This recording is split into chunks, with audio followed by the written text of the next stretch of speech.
No tervepä terve. Seversuonen Alatölövi, josta on Iänessä tuossa. Ja vaikka tässä nyt ei mitään Karruusoja tai Jussi Pyörlinkiä ollakaan, niin Iäntä Severistä lähtöön, sehän on selvä.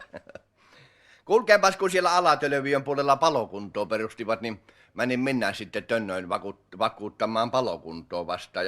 Ja kun siellä toimistossa sitten sanovat, että paperit tulisi niin kuin 2 viikon päästä, niin minä sanoin, älkää nyt pihteeni vikö vitkasella, kun torppa pallaa parasta aikaa. Aiota, mitäkö ne siellä toimistossa sanoo? Sitä ei passoo täällä sanoa. Tiiteli taateli tallalla, pakko on tää pakka rallattaa, kun ei sitä passoo sanoo, se voisi vaikka mä vannoo. Meiltähän tämä käy. Minä on tehnyt nämä kaiken, mihinkä minä on pystynyt, ja mitä meillä ei pystytä, niin sitähän meillä ei tarvita. Minä on kulkeahan myynyt nää 5 pulliakin. Ja kyllähän työ arvottaa, että tappio tuli joka pullasta. Mutta kyllä sekin vaan kannatti, kun myö tarpeeksi paljon. Minä on myynyt nää jääkuoppia jääkarhulolle ja läskiä lihaville. Naisten villasukkia minä on yrittänyt myyä täällä kotimaassa, mutta se on ihan mahdotonta hommaa. Sanovat, että semmoiselle tytölle, joka käyttää villasukkia, niin ei koskaan tapahtuisi mitään. Ja kun minä tulin sitten kysyneeksi, no mitä sitä sitten pitäisi tapahtua, niin sanovat, että ei passoo sanoa. Tiiteli taateli tallalla, pakko on tää pakka rallattaa, kun ei sitä passoo sanoo, se voisi vaikka mä vannoo. Meiltähän tämä käy. Minä kun olen ollut aina eturivissä paitsi kauneutta jaettaessa, niin joudunpahan kulkea armeijan niin melkein huomatummaksi mieheksi. Ja kauan minä olin niin kuin leikkiin rupesin. 3 kesälomattia kävin Pelsonsuolla pitämässä. Ja ilmiömäinen oli karjääri muuten, niin lopulta ihan korporaaliksi nostivat sitten. No kun minä juttelin, että no saman tienhän se sopisi tehdä upseriksi asti, niin sanovat, että ei, Severillä on liian pitkät silmäripset. No siinä sitten äksirattiin ja minä lyötätin monniloita, muahan se kun kerkisi, niin eikös itse everstikin osunut harjoitusta kahtomaan ja meni joukon jatkoksi. Ja sanoi, eli hän välitti herra korporaisuonen mitään, että minä on tällä hetken niin kuin muuttiin monnit. Minä sanon, kyllähän se minun puolesta mukavasti passautuu, mutta kärsä kiinni rivissä ja maaha! Ai, jotta mitäkö se eversti sen jälkeen sanoo? Sitä ei passon täällä sanoa. Tiiteli taateli tallalla, pakko on tää pakka rallattaa, kun ei sitä passoo sanoo, se voisi vaikka mä vannoo. Meiltähän tämä käypi. Mutta parhaiten multa käy tuo velan teko. Se käy Severiltä.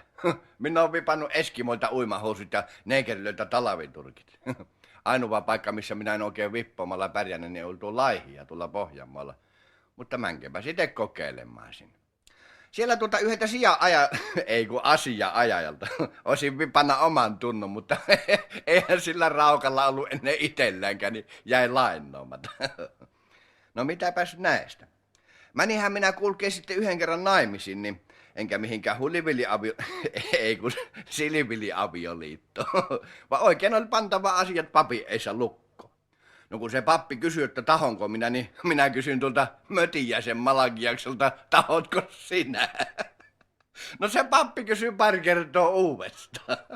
No eihän se morsian kyllä mikään ruusu ollut, eipä sen puoleen. Vaikka kuokkamaatahan se on tämä minun niin näköön kaikkea kaulasta ylöspäin. No uskohan se mies lopulta ja kun juttu on selvä, niin minä annan papille 15 markkoa vaivan palakkoa. Se vilkas morsianta ja antoi 10 takaisin. Tiiteli taateli tallalla, pakko on tää pakka rallattaa, kun ei sitä passoo sanoo, se voisi vaikka mä vannoo. Meiltähän tämä käypi. Kuulkeahan nyt hyvät ihmiset, kun nälkäinen mies puhuu. Nälkä on ollut sukuvika meidän suvussa. Isä tukehtui lampaanlapan suuhun ja isoisä menehtyi ilman puutteeseen. Se kun hirtettiin. Ja kun illalla kuolla, niin aamulla on takulla henki poikessa. Velku oli täällä Suomessa ravintolaan ruokoa odottaessa ja velpuoli se oli tuossa valtion virkamies. Siinähän sitä varmimmin pääsee hengestä. Minä tuossa on vain nälkäinen henkisesti, sillä ainahan se ruttumieheltä henki pihisy, kun tietää mistä paikassa sitä kopeloipi. Mulla on niin jotain muuta nälkä, mutta sitä ei passaa sanoa. Tiiteli taateli tallalla, pakko on tää pakka rallata, kun ei sitä passoo sanoo, sen voisin vaikka mä vannoo. Meiltähän tämä käypi. Tää musiikkikin käy niin somasti kuin urkunistilla, joo. Kyllä Sever tuntoo Mozartit ja Beethovenit ja kaikki muutkin anarkistit ja monarkistit. Mutta hyvä tuttu minun on kulkeehan sen Ruutanasun Nestorin kanssa, joka vetelee ruttupelillään Tonava-Aalto ja Kahanepäin ja koskipakat Paulanen viheltä. Noista nuottiloistahan minä en paljon tiedän mitä liennyt kärpäsen likoja, joihinka on kasvana varret. Mutta eipä niitä nyt tässä niin tarvitse tietenkään. Ne on tehty huonoja soittajia varten. Mulla on muuten tämä vasen korva, se on sitten mahdottoman tarkka nuottikorva. Heti tuntuu männökö kipalle pisturissa vai hosmollissa. Tarkka mulla on sitäkin oikea korva, mutta se paleltu, kun myy Alatölviön musiikkimiehet, se Ruutanasun Nestori ja minä. Niin me kannettiin talvipakkasella pianova siltä seuratalolta sinne Horttanasen liiteriin.